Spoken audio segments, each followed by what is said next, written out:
نگاہ حرام میرے معصوم فرماتے ہیں آج محرم اور نامحرم کے تعلقات کا بے انتہا مسئلہ ہے. جتنے گناہ فیملیز میں ہوتے ہیں انہی تعلقات کی وجہ سے. کا بیٹا 7 سال کا ہو جائے بستر الگ کر دو, انہی کے بیٹے پہ شک ہے, احتمال ضرر ہے, انسان کبھی بھی گمراہ ہو سکتا ہے, انسان کبھی بھی شیطان اس پہ حاوی ہو سکتا ہے. اس کو شروع سے یہ سکھاؤ کہ شیطان کو موقع نہ دے. اب موقع دو گے تو گناہ ہوگا نا. کسی نے کہا مولانا نامحرم خواتین میسج کرتی ہیں سلام جواب دے سکتا ہوں. میں نے کہا اتنی پڑی ہے تجھے سلام کے جواب کی کیا ضرورت ہے؟ نہیں مولانا سلام ہے. کسی نے کہا مولانا ہم اسلامی چیٹ کرتے ہیں. میں نے کہا سارا اسلام تو نے اس خاتون کو سکھانا ہے, اپنے دوستوں کو سکھا. یعنی شیطان دیکھیے کن کھڑکیوں سے اندر داخل ہوتا ہے. نہیں مولانا ہم اسلامی باتیں کرتے ہیں. 6 مہینے کے بعد چلا اسلامی باتیں کرتے کرتے لڑکی کو بھگا کے چلا. شیطان تباہ و برباد کر دیتا ہے انسان کو. پھر مولانا اب کیا کریں؟ کیونکہ اتنا شیطان حاوی ہو جاتا ہے اب اس کے دماغ پہ اس کا کنٹرول نہیں ہوتا. جب تم احتمال ضرر نہیں دو گے کبھی خود کو گناہ سے بچا نہیں سکتے. معصوم فرماتے متقی بندہ گناہ کی فکر کو اپنے خیال میں موت دیتا ہے. ہر کام کرنے سے پہلے اس کا خیال آتا ہے. مثلا آپ کے ذہن میں آئے گا میسج کروں, پہلے کیا آئے گا؟ خیال آئے گا. پھر ہاتھ بڑھے گا, پھر میسج لکھو گے, پہلے خیال ہے نا. کہ جب بھی خیال آئے نا فوراً یہ بولو یہ جو خیال ہے کہیں میری ابدیت کو نقصان تو نہیں دے رہا. جو بھی کام کرو یہ سوچو میری ابدیت کو نقصان تو نہیں ہے. کوئی مالی آفر آ جائے, کہیں سے رشتہ آ جائے, کوئی دوستی کا ہاتھ بڑھائے, کسی تنظیم میں جوائن کرنا ہو, پہلے یہ سوچو میری ابدیت خراب تو نہیں ہو رہی. سب سے پہلی پرائرٹی تمہیں رکھنی ہے ابدیت. اب سنے مولا کا کتنا حسین فرمان ہے. معصوم فرماتے ہیں نگاہ حرام انسان کے وجود میں حسرت پیدا کرتی ہے, اس کی زندگی کو بے چین بنا دیتی ہے. آج جوانوں کو یہ پیغام دینا چاہ رہا ہوں, نگاہ حرام. آج T V, social media, films اور ڈرامے ہیں. میں نے کہا یہ جتنے ایکٹریسز جو ڈراموں میں آتی ہیں, ہزاروں لڑکیاں انٹرویو دیتی ہیں, تب جا کے جو 4 حسین لڑکیاں ہیں انہیں موقع دیا جاتا ہے ان کے حسن کی وجہ سے. یعنی انتخاب جسم کی وجہ سے ہے, روح کی وجہ سے نہیں. دربار علی میں جسم کی وجہ سے انتخاب نہیں ہے, روح کی وجہ سے.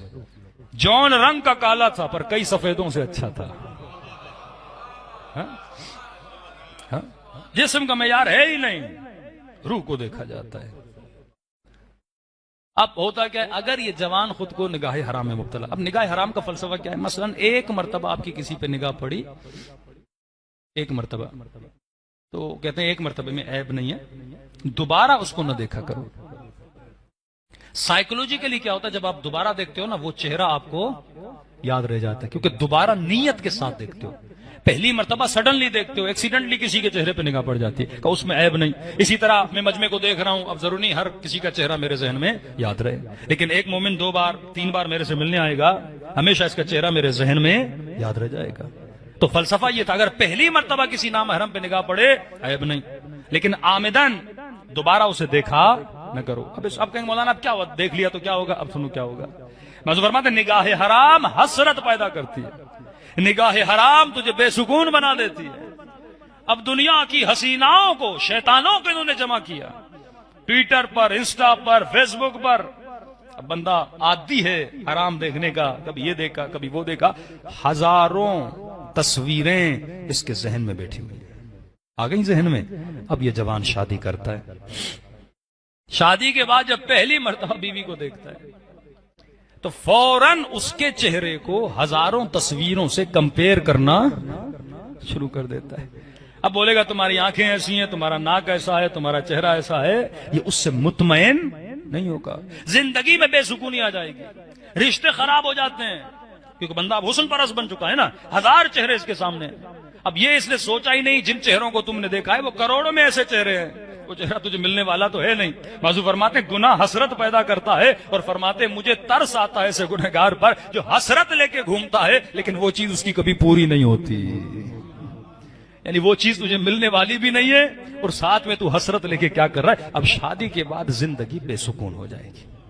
لیکن تصور کرو ایک بندہ متقی